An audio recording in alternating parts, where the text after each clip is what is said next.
പാതി ഞാടിയ അതല്ലേ ആടുന്നോളൂ ചെമ്പരത്തിന്റെ മേലിന്ന് പണിയെടുക്കുന്നു. നീ എന്നാണ് ഈ ചെമ്പരത്തിന്റെ മുകളിൽ നിന്ന് പണിയെടുക്കുക? അതെല്ലാം തേച്ചും പൊട്ടിച്ചാളേന്നാ? എടേ ഞാൻ താളിയാക്കുന്നതാണേ തലയിൽ തേക്കാൻ വേണ്ടിട്ട്. നീ വന്ന് ആടുന്നെങ്ങാനും വീണിട്ടുണ്ടെങ്കിലില്ലേ ആണ് ഞാൻ ഇറങ്ങുന്നു.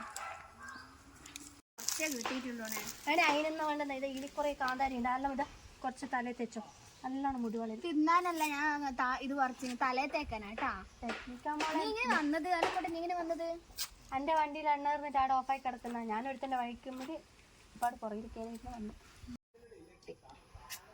തട്ടിക്കളയല്ലേ ഞാൻ പറയുന്നേക്ക്, ഈ താളി ആക്കിയതിന് ശേഷം എനിക്ക് കുറച്ച് തന്നെ എൻ്റെ മുടി തെച്ചും കുറഞ്ഞു. നീ താളിന്റെ ഉള്ളിൽ ഈ കാന്താരി പറിച്ചിട്ട് ഞാൻ ഇപ്പഴാ കാണുന്നത്. ഇതും കൂടി എല്ലാം കൂട്ടി അരച്ചിട്ട് ഞാൻ പറയാം ചമ്മന്തി അരച്ച് ഇത് താളിയാക്കി ഞാൻ കുറച്ച് തന്നെ. അല്ല നീ ചായ കുടിച്ചാ? ഞാൻ ചായ ഒന്നും കുടിക്കല്ലേ, ഞാൻ പഴങ്കഞ്ഞല്ലേ കുടിക്കില്ലേ. എനിക്കറിയില്ല. ശരി അതെന്റെ രഹസ്യം. അതാണ് എന്റെ സൗന്ദര്യത്തിന്റെയും എന്റെ ബുദ്ധിയുടെയും ഒക്കെ രഹസ്യം. ആണ് നീ ഇതൊന്ന് പിടിച്ച ആറിയിട്ടല്ലോ ഉണ്ട്, ഒന്ന് എടുത്തു വെക്കട്ടെ. ആടുന്നുണ്ട് നായികനെ നോക്കുന്നു. കഴിച്ചിങ് വരുവാ, ആകെ പൊടിയായി. എന്ത് നായിക കെട്ടിങ് വരുവാ? ഇല്ലപ്പ ആണേ പഴങ്കഞ്ഞി കുടിച്ചാൽ വാറ്റും നോക്കാനും വരുവാ. ഞാൻ കക്കൂസിലായി പോവാ. ആണേ തുണിയെല്ലാം പിന്നെ മടക്കി വെക്കാണേ. ഞാൻ ചോദിച്ചതിന് ഉത്തരം പറ. വേണേ ഒന്നും വരൂല. നീ ഒരു കാരണവശാലും നീ പേടിക്കണ്ട. നല്ലതാ പഴങ്കഞ്ഞി, ഞാൻ ദിവസവും കുടിക്കലുണ്ട്. നല്ല എന്താ പറയാ, നമ്മുടെ ശരീരത്തിനും ആരോഗ്യത്തിനും ബുദ്ധിക്കും ഒക്കെ നല്ലതാ.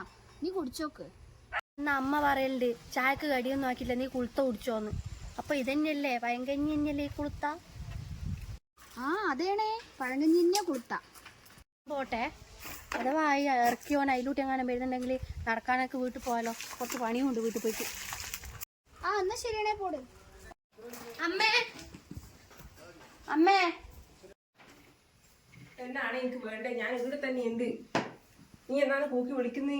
കാണായിട്ട് ഞാൻ വിളിച്ചല്ലേ, അതിനെന്താ ചട്ടെല്ലാം എടുത്തിട്ട് അടിക്കാൻ വരുന്നേ? ഞാൻ അടുക്കളേന്നാ വന്നേ, അല്ലാണ്ട് മുറ്റത്തുനിന്ന് അലക്കൊന്നും അല്ലേനു. അന്നേരം പിന്നെ അടുക്കളയിൽ നിന്ന് വരുമ്പോ ഇതല്ലാണ്ട് മുറ്റത്തുനിന്നാ എടുത്തിട്ട് വരണ്ടേ? അല്ല, നീ അങ്ങനെ ഇത്ര പെട്ടെന്ന് എത്തിയേ? നീ നടന്നിട്ടല്ലേ പോയി? നീ മുത്തുമാവന്റെ കാറുണ്ടായിന്, അതിലൂട്ട പോകുന്ന. അതില് ഓറ പോകുമ്പോ അവിടെ ഇറക്കി അതേ സ്പോട്ടിൽ തിരിച്ചു വന്നിന്. അപ്പാടെ ഓറപ്പരങ്ങ് വന്ന് ഓളാടുന്നത് എവിടെയോ പോയിന് തെയ്യത്തിനങ്ങാണ്. അതുകൊണ്ട് ഞാൻ അവിടെ കയറിയിട്ടില്ല. അമ്മ എനിക്ക് വിഷമുണ്ടാ തിന്ന? ഞാൻ ആനോട്ട് പുഴുങ്ങി വെച്ചു, അത് ഓരോ ഭക്ഷണമാക്കി തരാം. ഒന്നുമില്ല അമ്മേടാ, ഒന്നുമില്ല. ഇതിൻ്റെ അകത്തൊന്നും ഒന്നുമില്ല. അച്ചാറുണ്ട്. ഇതെന്നാ ഇതല്ലേ പഴങ്കഞ്ഞി? ഫ്രിഡ്ജിലൊക്കെ ആപ്പിളെങ്ങാനും ഉണ്ട്, അത് മുറിച്ചു തിന്നു. വേണ്ട, എനിക്ക് പഴങ്കഞ്ഞി കിട്ടി. പഴത്തിന്റെ പൊടി. പഴങ്കഞ്ഞിയാ? അയ്യോ എന്റെ ദൈവമേ. അമ്മയല്ല എന്നോട് പറയല് പഴങ്കഞ്ഞി കുടിക്കേന്ന്. പഴങ്കഞ്ഞി കുടിക്കാൻ പറയുന്നത് ശരി തന്നെയാണ്. നീ ഏടി കണ്ടിട്ടുണ്ടോ പഴത്തൊലി കൊണ്ട് ഇട്ടുണ്ടാക്കിയ പഴങ്കഞ്ഞി? ഇത് ഞാൻ എന്റെ പശുവിന് കൊടുക്കാൻ വേണ്ടിട്ട് അപ്പുറത്തെ വീട്ടിലെ രാധേശിന്റെ വീട്ടിൽ നിന്ന് എടുത്തുകൊടുന്ന പറഞ്ഞ് പഴങ്കഞ്ഞി കുടിച്ചാൽ നല്ല ബുദ്ധി വരും. ഞാൻ ബുദ്ധി വന്നിട്ട് അമ്മ പഴത്തൊലിയിൽ കുട്ടിയാന്നല്ലേ. എന്റെ ദൈവമേ, ഇതിനുണ്ടാക്കുന്ന പല വാഴയും വെച്ചാൽ മതിയായിരുന്നു.